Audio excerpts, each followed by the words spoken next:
इ माया के संसार में ना केहू माई बा ना केहू बाप बा, ना ही केहू भाई बा ना केहू बहिन बा। इ सब माया के बाजार बा। वास्तविकता तो इहे बाटे कि सब केहू अपन अपन स्वार्थ खातिर जियता। कैसे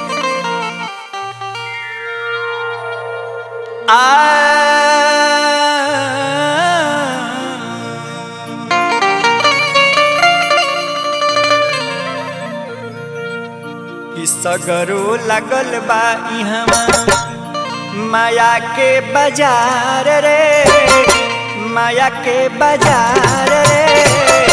चल रे बटोहिया केहू नइखे तोहार रे, चल रे बटोहिया केहू नइखे तोहार रे।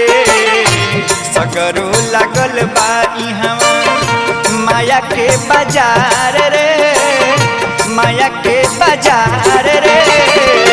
चल रे बटोहिया केहू नइखे तोहार रे, चल रे बटोहिया केहू नइखे तोहार रे।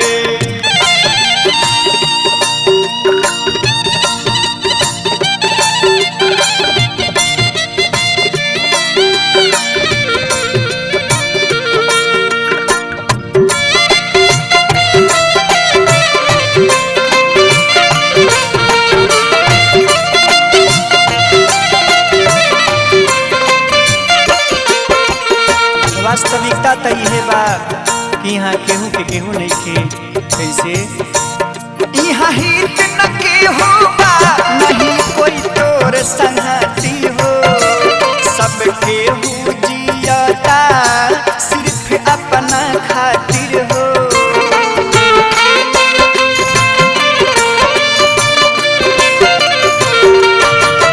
यहाँ हित न केहू बा, नहीं कोई तोर संगती हो। सब केहू जियता सिर्फ अपना खातिर हो। दोस्त बहुत काम मिली, दोस्त बहुत काम मिली, दुश्मन हजार रे, दुश्मन हजार रे। चल रे बटोहिया केहू नइखे तोहार रे, चल रे बटोहिया केहू नइखे तोहार रे। सगरो लगल बा इहवा माया के बाजार रे, माया के बाजार रे। चल रे बटोहिया केहू नइखे तोहार रे, चल रे बटोहिया केहू नइखे तोहार रे।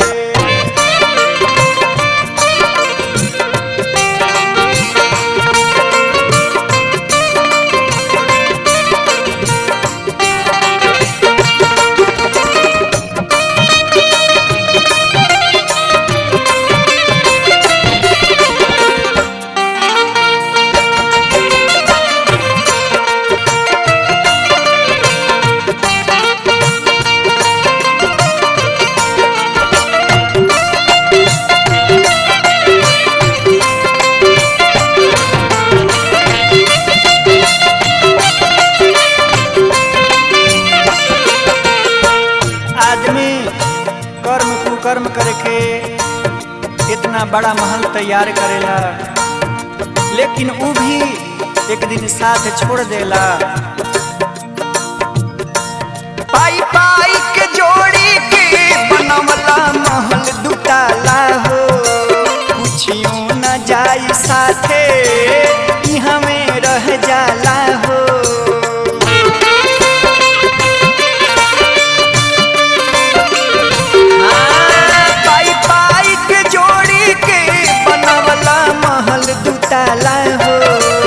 कुछियो न जाई साथे इहाँ में रह जाला हो।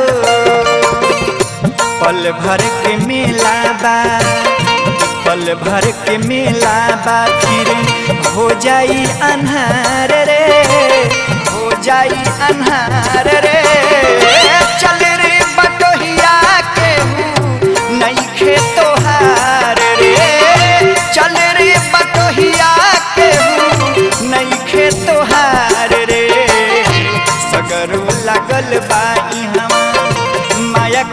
बाजार रे, माया के बाजार रे।